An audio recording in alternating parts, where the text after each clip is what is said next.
Welcome dear student friends.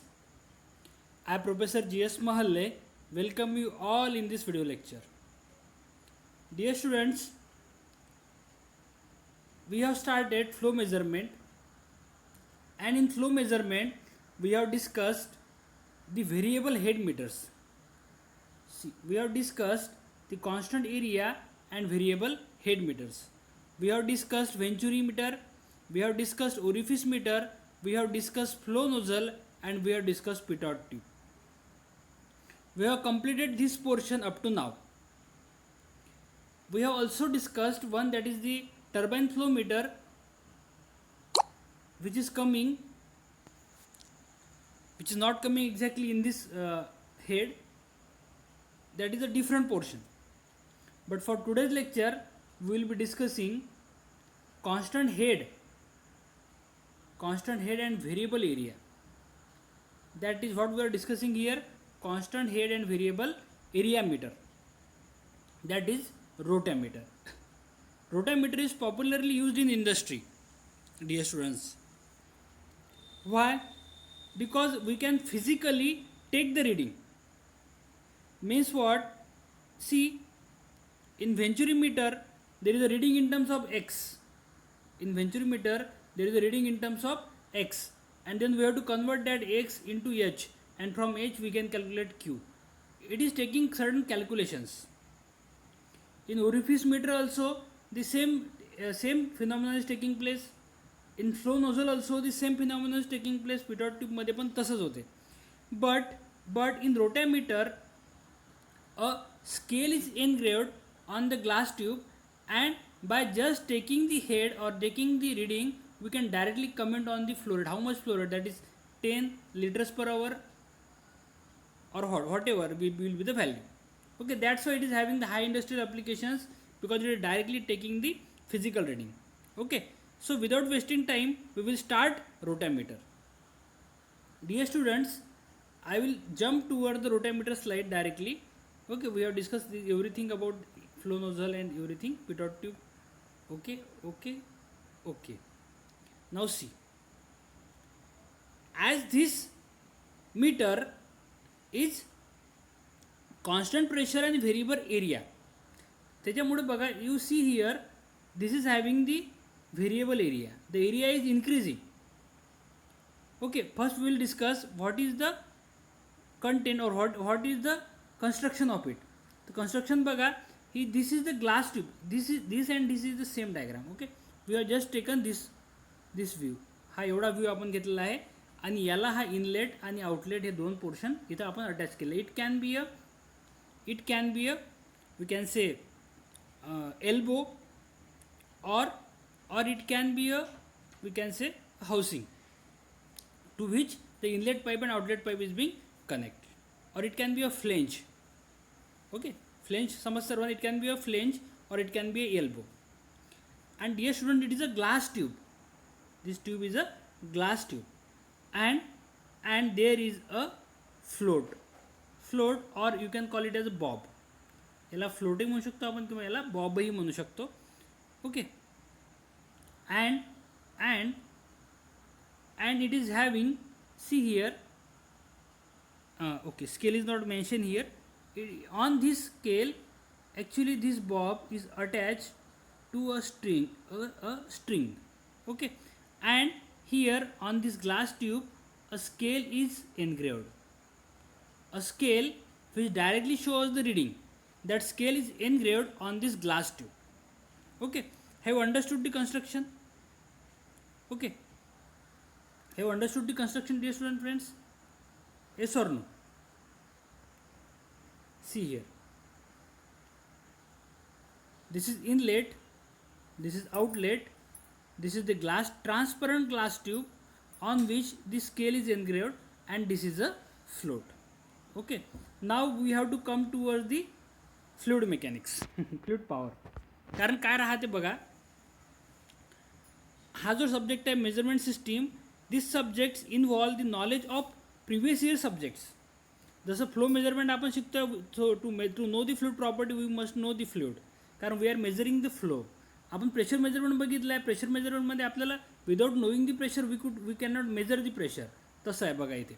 याच्यामध्ये हा काय आहे असा, थोडीशी मी जास्त मोठी डायग्राम काढतो तुम्हाला समजण्यासाठी. That is the area is changing and this is the float. This is the float. Okay. Now dear students, this float must have a material whose specific gravity is more than the specific gravity of the liquid flowing through it. Okay, आता ही diagram मी व्यवस्थित काढलेली आहे बघा. हा आहे inlet. Okay, and this is outlet. आणि see here, आपण हा कुठे यूज करू? We will use this tube किंवा this rotameter into a pipe whose flow rate is to be measure. आणि हा नेहमी व्हर्टिकलीच लावू आपण याला. This rotameter is been placed vertically inside the pipe. काय होईल बघा, याच्यावर दोन फोर्सेस ॲक्ट होतील.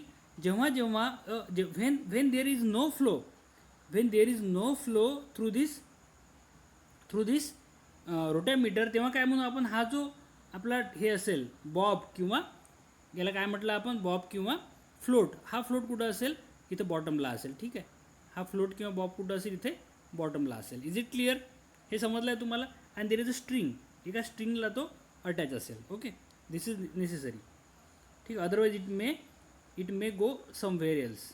आणि बघा, एक आणखी महत्त्वाची गोष्ट आहे याच्यामध्ये, इम्पॉर्टंट थिंग आहे की हा जो आहे that bob is also rotated. This bob not only move up and downwards. हा फक्त अप अँड डाऊनवर्ड मूव नाही होत. This also rotates about it like it spins about its axis. Why this action is required? Because if there is a slurry, blue pen आहे त्याच्यामध्ये, हां, if there is a slurry inside the water, that slurry will get काय म्हणू आपण त्याला, will not get trapped. That slurry will get out. Okay, to make this possible, this bob is also moves up and down and also rotates about its axis. Okay dear students, oh sorry, याच्यामध्ये आता अंडूचं option नाही आहे, पण ठीक आहे, मी परत diagram काढतो बघा. This is the rotameter. आपण डायग्राम छान काढली होती ती. Okay, and this is inlet and this is outlet. ठीक आहे, and this is string. Now I will draw string with this pen. And now I will not rub the string. Okay, आणि एक छोटंसं आपण त्याच्यामध्ये बॉब काढू किंवा float काढू. बघा, now see here, this is the Bob. आता मी परत नाव लिहितो इथे. हे काय झालं? इनलेट. तुम्ही समजून घ्या आता, इनलेट लिहिलं आहे म्हणून मी ते. हे काय? आउटलेट. ठीक आहे, असं लिहिलं मी. Okay, now see here, a fluid with high discharge fluid जर याच्यामधून फ्लो झाला, परत ब्ल्यू हे घेतो मी कलर. हाय डिस्चार्ज फ्लूइड जर याच्यामध्ये फ्लो झाला तर काय होईल? This will make this bob, जो इथं स्टेशनरी होता बॉब आधी आपला, इथं होता आपला बॉब स्टेशनरी कंडिशनला, आता फ्लूइडमुळे काय झाला, फ्लो झाल्यामुळे तो हाय म्हणजे हेडवर वर आपण त्याला उचलू. It will get lifted and जेवढा तो फ्लो रेट आहे त्या फ्लो रेटून तो स्टेबल होऊन जाईल. आणि स्टेबल झाल्यानंतर we can take the reading from here. We can take the reading here and we can comment that it is a 10 liter per hour discharge. Is it clear dear students? Or whatever will be the unit, it can meet maybe a 0.05 meter cube per second. Whatever be the scale engraved on the rotameter, we can measure the discharge in that unit. आता समजलं आहे का तुम्हाला? बघा परत बघा, हे समजलं आहे तुम्हाला? आता डायग्रामवर येऊ आपण. Will come to a diagram. See here, let me zoom it. बघा, this is inlet portion, this is outlet portion, this is the glass tube, tapered glass tube, and this is the float, or we can say bob. Now you may ask me, sir, why we are using the tapered glass tube? Why not a vertical or flat glass tube, or we can say a uniform glass tube? So dear students, there is a reason behind it. कारण आपण काय करतो, we are converting, म्हणजे याच्यामध्ये at inlet there will be a high kinetic energy असेल. Okay, and our purpose is to lift this float. If we have not use tapered area, आपण जर एक we can say uniform area जर घेतला तर this bob will lift we can say this bob may or the liquid may get clog here, or we can say this blob may get jam, or another sense we can say याच्यामध्ये काय होईल, हा kinetic energy जास्त वाढत जाईल. This kinetic energy will increase continuously, कारण it will create a friction. आणि otherwise काय होईल, हा जो बॉब आहे हा इट मे थ्रोन आउट. आपण काय करू, याला डायव्हर्जंट सेक्शन म्हणजे काय असते बघा. डायव्हर्जंट सेक्शन म्हणजे काय असते, divergent section converts kinetic energy into pressure energy. What it does, kinetic एनर्जीला प्रेशर एनर्जीमध्ये कन्वर्ट करतो आपण.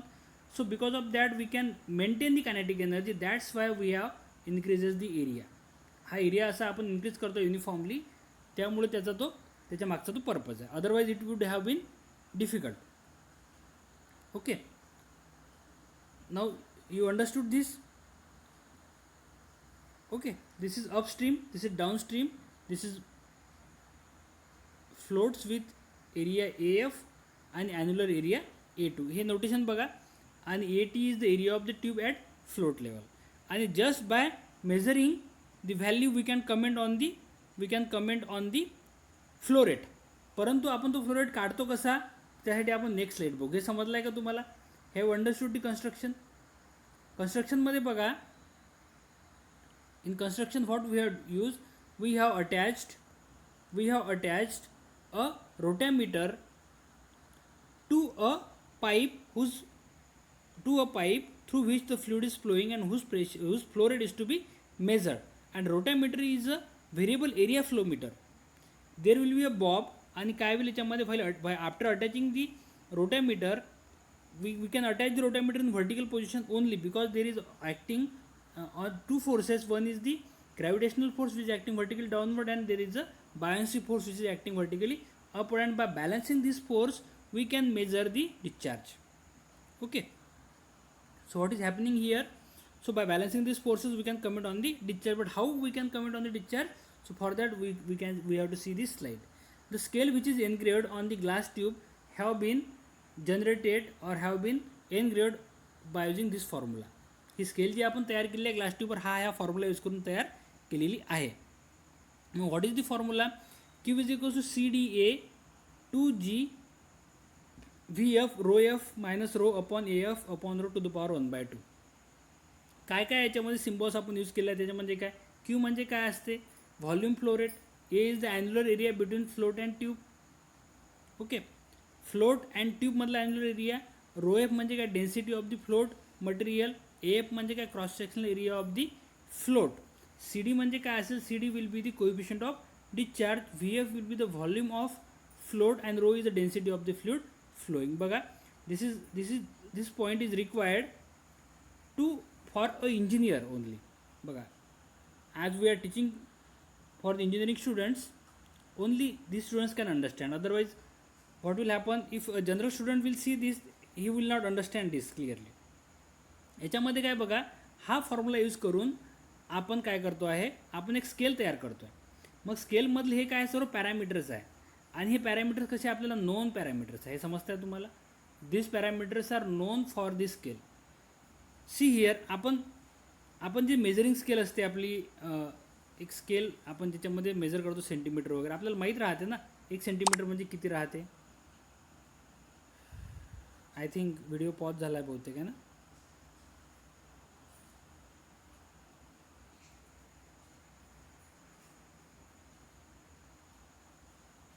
नो व्हिडिओ इज कंटिन्यू आहे ना. ओके ओके ओके ओके हां ओके ओके ओके हां चालू आहे ना व्हिडिओ. ओके, मग बघा, आपण स्केल, ही जी आपण स्केल मेजर केलेली आहे ही कशी आहे, ही आपल्याला नोन व्हॅल्यूज आहे ना. आणि तशी स्केल आपण ग्लास ट्यूबवर आपल्याला तयार करायची. ही ग्लास ट्यूब आहे बघा, परंतु याच्यासाठी नोन व्हॅल्यूज आपल्याकडे काही नाही आहे. याच्यासाठी आपल्याकडे काही नोन व्हॅल्यूज नाही आहे. मग ह्या नोन व्हॅल्यूज आपण ज्याच्यावर जो काढू आहे व्हॉल्यूम फ्लो रेट जो आपण लिहू, हा आपण कशाने लिहिणार आहे, बाय युजिंग दिस फॉर्म्युला. आणि या फॉर्म्युल्यामध्ये ह्या जे व्हॅल्यूज आहेत त्या व्हॅल्यूज कशा आहे, नोन आहे. व्हॉल्यूम फ्लो रेट आपल्याला नोन आहे. Annular area between the float and tube आपल्याला पर्टिक्युलर पोझिशनचा आपल्याला माहीत आहे. डेन्सिटी वगैरे आपल्या सर्व गोष्टी मटेरियलची, फ्लोटची आणि CD कोएफिशियंट ऑफ डिस्चार्ज वगैरे आपण एक्सपेरिमेंटली काढू शकतो. ओके, ठीक आहे डिअर स्टुडंट्स, हा फॉर्म्युला तुम्हाला समजला आहे. ओके, यावरून आपण काय काढू शकतो, याच्यावरून आपण डिस्चार्ज पर्टिक्युलर लोकेशनवर किती आहे हे काढू शकतो. And what is happening here, जेवढा फ्लो रेट असेल तेवढा हा बॉब किंवा फ्लोट राईज होईल, आणि तेवढा हा जी स्केल असेल that scale will give us the reading, and by just taking this reading we can comment on the flow rate. एवढं सिम्पल आणि एवढं सरळ हे रोटॅमीटर आहे. ओके, याच्यामध्ये काहीही कठीण असं गोष्ट आहे नाही. But some students may find that sir rotameter can also give us the reading in terms of the dial. असं रिडिंग दाखवते रोटॅमीटर? हो, दाखवते. Rotameter can also give the reading in this case, in this fashion. There will be we can say a dial and a pointer arrangement will be there, and pointer will show us the deflection. But also rotameter can give the reading, rotameter may give us the reading in this fashion also. कोणत्या fashion मध्ये? हा असा converging area आणि engraved scale on the glass tube. But both the cases are possible.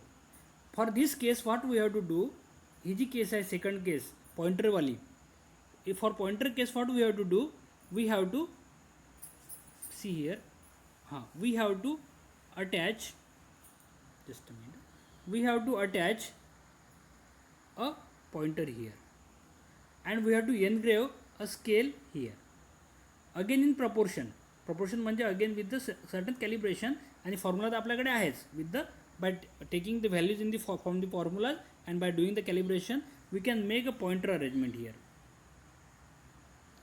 And what is happening here, this pointer can give us the reading, this pointer can give us the reading. जर हा float वर जात असेल बघा, if this float is going upward then it can move is upward and can move downward. त्यासाठी आपल्याला एक गोष्ट करावं लागेल, we have to attach the magnet, north and south magnet into this float. एक मॅग्नेट आपल्याला एक इन्स्टॉल करावं लागेल फ्लोटमध्ये, and a pointer and this scale, and by using this scale also we can get a reading, not like the previous case, आधीच्या केस सारखं नाही, but we can say well balanced reading we can get, a well dial gauge सारखे reading आपल्याला भेटतील, so by using the magnet and the pointer and the scale. Okay, समजलं आहे तुम्हाला सर्वांना? बट डिअर स्टुडंट्स, त्याच्यामध्ये एक प्रॉब्लेम असा राहील की we should not provide certain magnetic field to this rotameter. जर आपण मॅग्नेटिक फील्ड केलं तर magnetic field will definitely disturb this float and will definitely effect on the reading. समजतं तुम्हाला काय सांगायचं आहे मला? That was the only disadvantage of it. Okay, चला तर आपण याची ॲडव्हान्टेज डिसएडव्हान्टेज बघून घेऊ. मी तुम्हाला व्यवस्थित एक्सप्लेन करून सांगितलं रोटॅमीटर, काहीही पॉईंट याच्यामधला सुटलेला नाही आहे. मला थोड्या वेळासाठी व्हिडिओ ऑफ करू द्या, अदरवाईज आपल्याला हे ॲडव्हान्टेज डिसएडव्हान्टेज झूम करून दिसणार नाही, व्यवस्थित दिसत आहे. ठीक, ॲडव्हान्टेज काय? Simpler in operation, handling and installation. हे तुम्हाला समजलं असेल. ऑपरेशन सिम्पल आहे, हँडलिंगही सिम्पल आहे आणि इन्स्टॉलेशनही सिम्पल आहे. जस्ट आपण पाईपमध्ये इनलेट आणि आउटलेट 2 पाईप लावायचे आहे. रिलेटिव्हली लो कॉस्ट याची खूप कमी आहे. ओके, कारण याच्यामध्ये जास्त अरेंजमेंट नाही, एक व्हेरिएबल एरिया आणि एक्सपेरिमेंटेशनची कॉस्ट, जी पण कॉस्ट आहे ती एक्सपेरिमेंटेशनची कॉस्ट आहे. म्हणजे काय, जी आपण स्केल आपण एनग्रेव्ड करू याच्यावर ग्लास ट्यूबवर, ती स्केल कशी करतो आहे that is important point. Okay, then wide variety of corrosive fluids can be handled. Definitely याच्यामध्ये असं नाही आहे ओरिफिस प्लेटसारखं किंवा फ्लो नोझलसारखं नाही आहे की प्लेटला डॅमेज करेल किंवा काय कशाला डॅमेज करेल. एक बॉब असेल अँड तो बॉब, समजलं आहे तुम्हाला? आणि करोजिव्ह लिक्विड जे बॉबचं मटेरियल आपण असं सिलेक्ट करू की करोजिव्ह लिक्विडचा जर इफेक्ट होणार नाही, बाकी काही गोष्टी पाहायची गरज नाही आहे. Then next one is the possibility of convenient and visible flow comparison. हे महत्त्वाचा पॉईंट आहे. Okay, visible comparison by mounting several rotameter side by side. म्हणजे सेव्हरल रोटॅमीटर्स आपण साईड बाय साईडनं माउंट करून कंपॅरिझन करू शकतो. yes, by using different float material, by using different scale, by using different experimentations, असं करून आपण नंबर ऑफ रोटॅमीटर्स एकाच पाईपलाईनवर एकाच अरेंजमेंटवर असे साईड बाय साईडला लावून we can make the comparison की आपण हे व्यवस्थित आहे की नाही. बघा काय असते, मी तुम्हाला सिम्पल एक्झाम्पल सांगतो डिअर स्टुडंट्स. कुठलंही आपण एक्सपेरिमेंट करतो, काहीही करतो, तर there is required a validation. For measuring system also validation is very required. बघा सिम्पल बघा, तुम्ही जर एक तुमच्याकडे 100 रुपयाचे नोटाचे एक बंडल जरी असेल, आपल्या सरळ भाषेत बोलायचं झालं, ठीक आहे, आपण बँकेवाल्यांनी जरी मोजले किती पैसे आहे, आणि आपण त्यांनी मशीनवर जरी मोजले आणि हाताने मोजले, तरी आपण जेव्हा घेतो तेव्हा त्याला व्हेरीफाय करतो की नाही करत? We verify it. Verification, that is called as verification. म्हणजे आपण एका एक्सपेरिमेंटेशनवर थांबत नाही. We do the validation. त्याला काय म्हणतो? व्हॅलिडेशन म्हणा. त्याचं व्हॅलिडिटी आपण चेक करतो. सो फॉर दिस केस असं जर आपल्याला करायचं असेल तर what we can do here, we can attach a number of rotameter and by physical comparison किंवा व्हिजिबल कंपॅरिझननी आपण काय करू शकतो, त्याचा चेक करू शकतो की याच्यामध्ये काही फरक जाणतो आहे का. मला सांगा, तुम्ही जर 100 रुपयाच्या बंडलच्या जर मोजल्या नोटा, तर एकदमच त्या पहिल्याच याच्यामध्ये 95 भरल्या आणि दुसऱ्या याच्यामध्ये 97 भरल्या, तर तुम्ही थर्ड वेळा मेजर कराल ना त्याला. जर दोन्ही केसमध्ये, पहिल्या केसमध्ये 100 भरल्या, दुसऱ्या केसमध्ये 100 भरल्या, तुम्ही तिसऱ्यांदा नाही त्याला मोजणार आहे. समजतं आहे का तुम्हाला? ओके, तसंच हे आहे याच्यामध्ये पण. Okay, now useful for measurement of low flow rates. Low flow rate जरी असेल तरीही आपण त्याचं मेजरमेंट करू शकतो, म्हणजे त्याला आपण हे यूज करू शकतो rotameter. Can be use for measuring flow rate of liquid, gases and vapour. हे खूप महत्त्वाचं आहे. आपण लिक्विडचंही फ्लो रेट मेजर करू शकतो, गॅसेसचंही करू शकतो आणि वेपरचंही फ्लो रेट मेजर करू शकतो. काही अडचण आहे तुम्हाला याच्यामध्ये काही? लिमिटेड. हां, हे तर झालं काय ॲडव्हान्टेज समजलं सर्वांना. Now we will see disadvantage काय? Limited to small pipe size and capacities. बघा, याची पाईप साईज खूप स्मॉल राहते, कारण एक सेटअप आहे, एक अरेंजमेंट आहे, एक फ्लोट आहे, ग्लास ट्यूब आहे, the separate arrangement is there. त्यामुळे it is having the limitations of the size. Second on the glass tube subjected to breakage. जी ग्लास ट्यूब आहे, it may damage. In our last year we are having this device in MS lab also and in refrigeration and air conditioning system lab also for measuring the flow rate of the refrigerant. तर ते damage झाली होती tube, कारण ती ग्लासची आहे त्यामुळे. तर we have to change it. म्हणून आम्ही त्याला चेंज केलं होतं. We had to change it. आणि त्या केसमध्ये हा प्रॉब्लेम आहे. We have face this problem, that's why I am telling you. Okay, that is the problem of the breakage. Less accurate compare to venturi and orifice meter. हा एक major disadvantage. Venturi meter आणि orifice मीटरच्या कंपॅरिझनमध्ये याची accuracy खूपच कमी आहे. आणि एक सर्वात मेजर डिसॲडव्हान्टेज म्हणजे मस्ट बी माउंटेड व्हर्टिकली. बघा, ओरिफिस मीटर आणि व्हेंचुरी मीटर जर आपण बघितलं असतील, तर व्हेंचुरी मीटर आपण व्हर्टिकलीही त्याला आपण इन्स्टॉल करू शकतो. ओके, आणि त्याला हॉरिझॉन्टली आपण इन्स्टॉल करू शकतो. परंतु याच्यामध्ये एक मेजर डिसॲडव्हान्टेज काय आहे की याला नुसतं व्हर्टिकलच माउंट करावं लागेल. जर हॉरिझॉन्टली माउंट करायचं असेल त्याला आपण रोटॅमीटर नाही म्हणू. म्हणजे it is coming under the rotameter but not exactly this. Okay, त्याच्यामध्ये सगळ्या पॅरामीटर्स चेंज होतील, कारण मी तुम्हाला सांगितलं आहे की there are 2 forces. First force is the buoyancy force which is acting upward and second is the gravitational force. आणि मग जेव्हा तुम्ही त्याला हॉरिझॉन्टली जर केलं तर मग there will be how we can say buoyancy force, कारण बायोन्सी फोर्स तर अपवर्ड राहतो नेहमी. हा it is horizontal force, it is not a buoyancy, it will not act as a buoyancy force. मग त्या केसमध्ये जे कॅल्क्युलेशन्स राहतील ते that will be a different. Okay, I think memory आपली फुल होत आहे मोबाईलची, त्यामुळे I have to stop here, otherwise हा व्हिडिओमध्येच बंद होऊन जाईल. Okay, so we will stop here dear students, and in next lecture we will discuss the special type of flow measurement devices. Okay, if you have liked this lecture, please click the like button so that I can understand that you have liked this lecture. Okay, thank you very much.